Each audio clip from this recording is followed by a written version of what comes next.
So in our last few videos, we ended up with these results. First of all, v squared equals big G times m1 over r.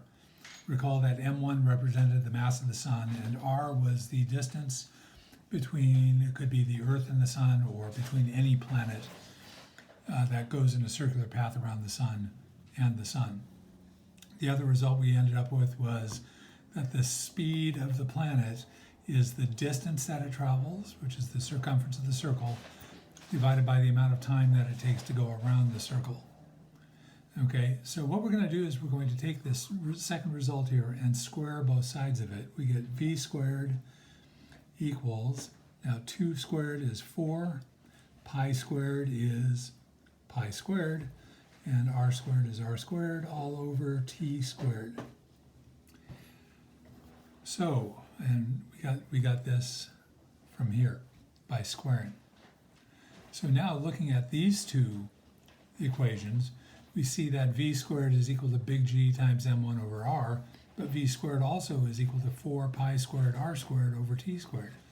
So because these two fractions are both equal to v squared, we can say that the two fractions are equal to each other.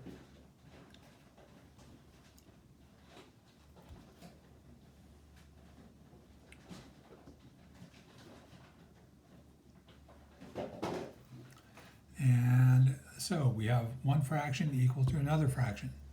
So back in 5th grade, you learned how to deal with situations like these. We call these situations proportions, and we solve proportions by multiplying both sides of the equation, or rather we cross multiply.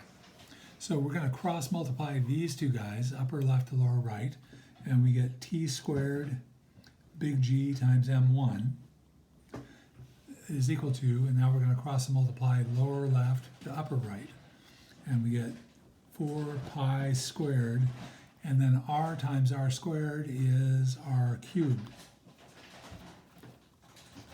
Yuckies. Okay, so then the next thing that we're going to do is divide both sides of the equation by big G times m1. If we do that on the left, we end up with just t squared. On the right, we get this, 4 pi squared over big G m1 multiplied by r cubed, right? Or we could say this, t squared equals, let's put all this stuff inside parentheses,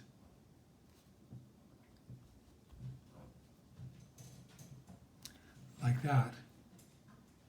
And then if we say that k is equal to 4 pi squared over big G times m1, then we can just rewrite this equation like this. T squared equals k times r cubed. This result is really important for a number of reasons. Okay, this is what we call Kepler's third law. Johannes Kepler was a high school geometry teacher back in the early 1500s, and he was hired by a guy named Tycho Brahe, who happened to be the royal astronomer for the King of Denmark. And what Kepler did was he analyzed the data that Brahe, the astronomer, collected, which consisted of a bunch of numbers. Kepler analyzed the numbers, and he concluded 3 things. One of them was this, which is that the square of the period of an orbit is proportional to the cube of the radius of that orbit. And this is true for all objects that travel in circular orbits, which is pretty much true for all of the planets that exist within our solar system. So this was a pretty remarkable result, made in the 1530s, I believe. Now the derivation, the way we did it, is something that Isaac Newton did.